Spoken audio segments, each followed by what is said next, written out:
गरीब बंदी छोड़ दयाल जी, तब लग मेरी दौड़। जैसे काग जहाज का सूझत आओ न ठौर। गरीब साधु माई बाप हैं, साधु माही बंद। साधु मलावे राम से काटे जम के फंद। गरीब सब पदवी के मूल हैं, सगल सिंध के तीर। दास गरीब सतगुर पजो अवगत कला कबीर। बिना तनी की बंदगी सुख ना तीनों लोक। चरण कमल के ध्यान से गरीब दास संतोष। तारेंगे तारेंगे तकदीक सतगुर तारेंगे। घट में ही गंगा घट में ही जमुना, घट में है जगदीश सतगुर तारेंगे। तुम रहे ज्ञान तुम रहे ध्यान, तुमरे तारण के प्रतीत सतगुर तारेंगे। मन कर तीर बांध रहे बोरे, छोड़ देना पिछली करीत सतगुर तारेंगे। दास गरीब सतगुर का चेहरा, तारेंगे जम की रसीद सतगुर तारेंगे। केसो आया है बंजारा, काशी लिया माल पारा। 9 लख बोडी परी पिछंबर दिया कबीर भंडार। धरती उपर तंबू ताणी चौपट के बंजार। कौन देसे बलदाई ने कही बंदिया नवार। अपर पार परगत जेती के तूतरे जलतार।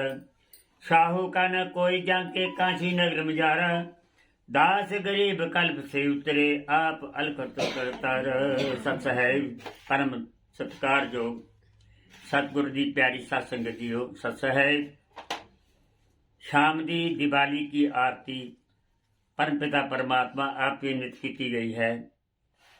पूरे परिवार दे विच सुख शांति आदियां व्याधियां दुखां कलेशां रोगां भोगां सोगां तो अपने भगतां नूं अपने बच्चों नूं बचा के रखना। कारोबार विच वाधा पाना, तंदुरुस्ती रहनी, घर विच खुशियां रहनी है। दाता जी आप कृपा करो, दया करो, आप अंतरजामी हो। आप प्यारी साध संगत जी दिवाली का गुरपुरब बना रहे हो। दिवाली का मकसद असल विच संतां ने अंदर दे अभ्यास तो कहा है। महाराज जी लिखते ने, संत दिवाली नित करें, 7 लोक के माहे, और मते सब काल के जीव हुई दूल अडावें। जितने भी संसार दे विच कर्म कांड ने, ये महाराज बंदी छोड़ परवा रहे ने कि संत दिवाली नित करें। ये तो साल बाद दिवाली आई है। श्री रामचंद्र जी बनवास तो वापस आए। श्री गुरु हरगोबिंद सिंह 6वें पातशाह ने गवालियर के किले विचों कैद चों अपने सिखां नूं कढिया, इस करके बंदी छोड़ दा दिहाड़ा बनाया गया। संत दिवाली नित करे, 7 लोक के माहे, और मते सब काल के जीहों दूल उडाने। जितने भी कर्म कांड ने, काले पीले पग में तिल कमाड़ा फेरना, व्रत नेम आचार करना, ये सारे जितने भी कर्म कांड ने ये काल भगवान दे अर्पण ने।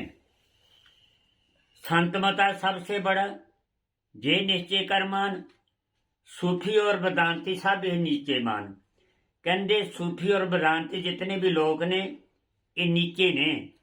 इस करके महाराज जी बंदी छोड़ अपनी बाणी दे विच इस चीज की कल्पना करते पे ने, बयान करते पे ने कि हे संसार दे जीवो, काल भगवान ने सबना नूं 84 दे चक्कर च फसा के कैद करके रखिया। इस करके महाराज जी कहते ने, आप किस दा संग करना है? ब्रह्म ज्ञानी दा। कैसे संत दा सत्संग सुनना है? जेदा अंदर दा पर्दा खुल गया है। इस करके महाराज जी बार बार अपनी बाणी विच इस चीज का निर्णय किया है। कहते ने भाई, अगर तुसी नाम का सेवन करोगे, शब्द की कमाई करोगे, तुहाडियां मैलां तुहाडे पाप सारे उतर जाएंगे। अज दिवाली के त्योहार से मेरी एक बेनती है पूरे समाज नूं। परम पिता परमात्मा बंदी छोड़ कबीर साहब का समाज, परम पिता परमात्मा बंदी छोड़ गरीब दास महाराज जी का समाज, दादू पंथ, स्वामी गीसा जी पंथ, स्वामी मलूक दास जी पंथ, बाबा निर्मले पंथ, नानक जी का पंथ, कबीर साहब का पंथ, रविदास पंथ। आओ विचार करिए कि संतन नाम किसे बढ़िया। सो हंग उचरिए। महाराज रविदास जी अपनी बाणी में लिखते हैं, सोहंग उचरिए शेष पुरख संग प्यार। सोहंग उचरिए कबू न आवे हार। सोहंग उचरिए सोहंग उचरिए गुर का नाम गहीर। सोहंग उचरिए खोजो मत सुधीर। सोहंग उचरिए भजन करो गुरदेव। सोहंग उचरिए तो जाने निज पेव। सोहंग उचरिए संध्या सवे ज्ञान। सोहंग उचरिए अमृत बेले ज्ञान। सोहंग उचरिए साकत संग न होई। सोहंग उचरिए निर्मल होवे सोई। सोहंग उचरिए करण कारण अलेख। कह रविदास पुकार के मन नीमा कर देख। ਹੁਣ ਮਹਾਰਾਜ ਬੰਦੀ ਛੋੜ ਜੀ ਨੇ ਰਵਿਦਾਸ ਜੀ ਮਾਂ ਨੇ ਸੋਹਾਂ ਦਾ ਜੇਵਰ ਕੀਤਾ। ਸਮਾਜ ਕੀ ਸਿਮਰ ਰਿਹਾ, ਇਹ ਮੇਰੀ ਅੱਜ ਬੇਨਤੀ ਦੀਵਾਲੀ ਤੇ। ਮਹਾਰਾਜ ਕਬੀਰ ਸਾਹਿਬ ਜੀ ਨੇ ਸੋਹੰਗ ਓਮ ਨੂੰ ਸਿਮਰਿਆ। ਬੰਦੀ ਛੋੜ ਗਰੀਬਦਾਸ ਕਬੀਰ ਸਾਹਿਬ ਜੀ ਨੇ, ਦਾਦੂ ਜੀ ਨੇ, स्वामी गीसा दास जी ने, स्वामी मलूक दास जी ने, महाराज श्री गुरु नानक देव जी ने ओम सोम नूं सिमरिया। सोंग नीत मन कर सच गुरदेव प्रतीत। शेर रविदास जी महाराज फरमा रहे ने सोहंग नित करो ध्यान। सच सब सच ही मान। सोहंग नित पूजा। देवी देवन किस्मन दूजा। ਜਿਹੜਾ ਸੋਂਗ ਦਾ ਸੇਵਨ ਕਰਦਾ ਉਹਨੂੰ ਕਿਸੇ ਵੀ ਦੇਵੀ ਦੇਵੀ ਦੀ ਪੂਜਾ ਕਰਨ ਦੀ ਜ਼ਰੂਰਤ ਨਹੀਂ। ਸੋਹੰਗ ਨਿਤ ਕਰੋ ਸਤਸੰਗ। ਨਾਮ ਧਿਆਨ ਮਨ ਕਰ ਰੰਗ। ਸੋਹੰਗ ਨਿਤ ਜਪ ਲੀਜੇ। ਮੁਗਧ ਪੱਥਰ ਪਬ ਨੀਰ ਤਰੀਜੇ। ਕਹਿੰਦੇ ਅਗਰ ਤੁਸੀਂ ਸੋਹੰਗ ਦਾ ਸੇਵਨ ਕਰੋਗੇ ਤੇ ਪੱਥਰ ਵੀ ਤਰ ਜਾਣਗੇ। ਸੋਹੰਗ ਅਦਰ ਕਲਿਆਣ। ਅੰਤਰ ਹਿਰਦੇ ਚੜੇ ਹਰਮਾਨ। सोहंग गुण बखियान। पवित्र गुरुओं की होवे खान। यही ना पवित्र है। सोहंग ने तेरा इदकार। पाप रोग सब उतरे पार। श्री गुरु रविदास जी महाराज जी ने इस शब्द नूं सोहंग शब्द नूं खोल के लिखिया। कह रहे ने सोहंग जपो दिन रैन। सोहंग भज मन होवे चैन। कर कह रविदास लग गुर की चरनी। श्वास पर हर की करनी। इस नाम नूं सिमरना। हुक्मे होमन आकार। हुक्म न कहा जाई। हुक्म हुन जिया। हुक्मे मिले बड़ियाई। हुक्म उत्तम नीच। हुक्म दुख पाइए। एक ना हुक्मी बसीस। एक हुक्मी सदा पवाइए। हुक्मी अंदर सब को बाहर हुक्म न कोय। थापे न जाए कीता न होए। आपे आम निरंजन सोए। इस करके हमारे सच्चे पातशाह ने सोंग शब्द नूं अर्ज किया है। मेरा इतना ये विशा सी। ओम सोम प्लस ये सतनाम है। दो शब्दों का अगे सार नाम है सोम शब्द। सोहंग नहीं सोम शब्द। सो नीचे को हा बाहर को।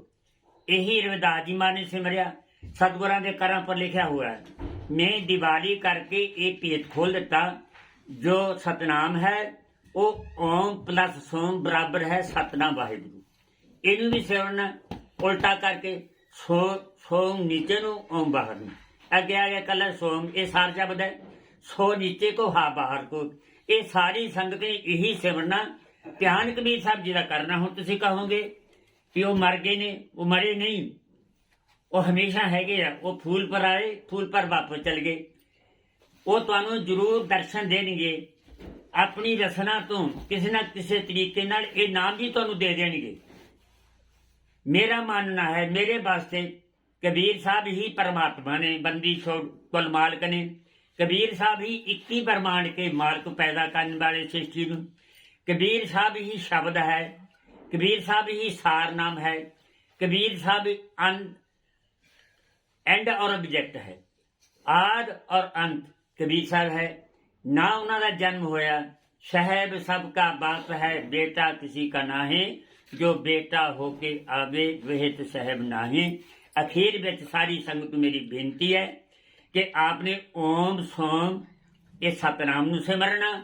ਸੋਮ ਦੇ ਦੋ ਹਿੱਸੇ ਕਰਨੇ ਆ, ਸੋ ਨੀਚੇ ਕੋ ਹਾਂ ਬਾਹਰ ਕੋ। ਐਵੇਂ ਸੰਤ ਕਰੀ ਜਾਂਦੇ ਸਾਡੇ ਕੋ ਨਾਮ ਲਓ, ਨਾਮ ਤੁਹਾਡੇ ਅੰਦਰ ਗੁਰਮੁਖ ਹੋ। ਇਸ ਕਰਕੇ ਆਪਣੇ ਭੁੱਲਣਾ ਨਹੀਂ। ਜੋ ਇਹਨਾਂ ਗੁਰਮੁਖਾਂ ਨੇ ਨਾਮ ਸਿਮਰਿਆ ਉਹ ਸਿਮਰਨਾ ਸਮਾਜ ਭੁੱਲਿਆ ਫਿਰਦਾ ਹੈ। ਮੈਂ ਕੋਈ ਸੰਤ ਨਹੀਂ, ਮੇਰੀ ਕੋਈ ਕੁਟਿਆ ਨਹੀਂ, ਮੇਰਾ ਕੋਈ ਮੰਦਰ ਨਹੀਂ। ਇਹ ਸਰੀਰ ਮੇਰਾ ਮੰਦਰ ਹੈ, ਮੇਰਾ ਖੁੱਲਾ ਗਿਆਨ ਹੈ। ਜਿਹੜੇ ਲੋਕ ਫੇਸਬੁੱਕ ਤੇ ਜੁੜੇ ਹੋਏ 3500 ਬੰਦਾ ਜੁੜ ਚੁੱਕਾ ਹੈ, ਉਹਨਾਂ ਨੂੰ ਮੇਰੀ ਬੇਨਤੀ ਹੈ ਕਿ ਇਸ ਸਤਸੰਗ ਜਿਹੜਾ ਅੱਜ ਮੈਂ ਇਹ ਬੇਨਤੀ ਕੀਤੀ ਹੈ ਕਿ ਦੋ ਨਾਮ ਨੇ, दो अखर का भेत बतावे, सोई गुरु पूरा कहावे। एक छुड़ावे एक लखावे, सो प्राणी निज कर जाए। कहीं कबीर अखर दो पाक, होएगा खसम लेगा राख। जे तू पढ़िया पंडित बीना, दो अखर दो नाम। नानक परत एक शब्द ने साउंड गाना है। इस करके महाराज जी कहते ने ये दो नाम का सेवन वासदेवन अवन को, नानक ओम सोम आत्म तुम, ये 35 अखरे दिंदा है। इस करके गुरमुखो आपने सामने ओम प्लस सोम वाहिगुरू सतनाम का सिमरन करना, सोम का सिमरन करना। इतना शब्दां नाल मैं सारी संगत जी सुनती है, ਜਿਹੜੇ जुड़े हुए ने फेसबुक ਤੇ ਉਹਨਾਂ ਨੂੰ ਸਾਰਿਆਂ ਨੂੰ, YouTube ਵਾਲਿਆਂ ਨੂੰ ਸਾਰਿਆਂ ਨੂੰ ਦੀਵਾਲੀ ਦੀਆਂ ਲੱਖ ਮੁਬਾਰਕਾਂ। परमात्मा ਤੁਹਾਨੂੰ ਘਰ ਵਿੱਚ ਖੁਸ਼ੀਆਂ ਦੇਵੇ। ਤੁਸੀਂ ਹਮੇਸ਼ਾ ਤੰਦਰੁਸਤ ਰਹੋ, ਹਮੇਸ਼ਾ ਗੁਰੂ ਘਰ ਦੀ ਸੇਵਾ ਕਰੋ, ਹਮੇਸ਼ਾ ਭਗਤੀ ਕਰੋ। ਫਿਰ ਅੰਤ ਵਿੱਚ ਬੇਨਤੀ ਹੈ कि हे दाता जी पूरे परिवार के अंदर शाम की आरती की गई है। आदियां व्याधियां दुखा कलेशा रोगां भोगां सोगां नूं अपने बच्चों को बचा के रखना।